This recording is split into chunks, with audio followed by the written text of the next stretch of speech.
Well, I remember when I was growing up, there was Avon calling, right? So you had these kind of like door to door Mary Kay that would come and do demonstrations of the products in someone's home. And I know that in the cannabis space, because there's such a difficulty in marketing and getting the word out through usual channels, that there have been some of those around sexual health products for seniors, around consumption.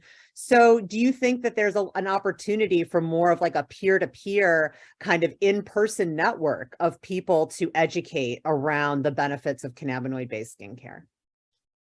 Absolutely. I mean, I think there's also the stigma, right, that still halos over cannabinoid-based products. So, I get the question all the time as to whether CBD or any sort of cannabinoid on skin could make somebody high.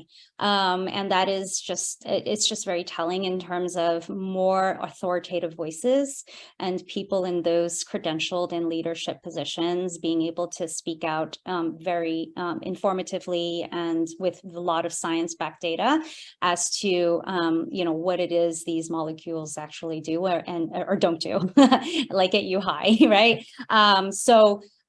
Looking at here, media, obviously, media was really into quote unquote CBD beauty a few years ago, but getting them back on board into what the science is really saying. And again, the burden really does lie on the companies to provide the science so that the media, it takes up the attention of media.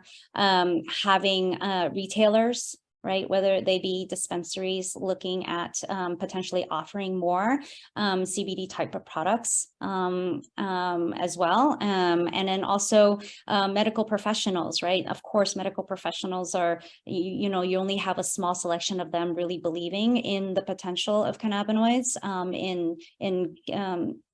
giving them the faith in terms of recommendations to their patients, but getting these sort of medical communities on board so that they become a voice in a scientific based voice for the demographics out there.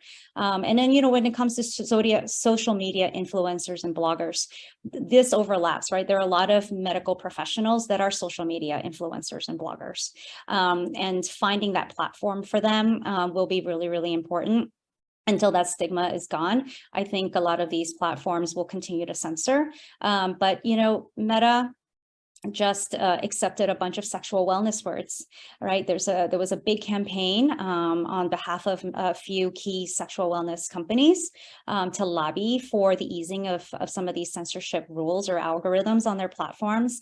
And I think this is something that, we in the industry should continue to lobby for in order to enable the channels of communication out there. So there's a lot of work to do, but I remain very optimistic in the fact that the science will prove the voice of reason at the end, and hopefully then eliminate some of the stigma kind of haloing over everything.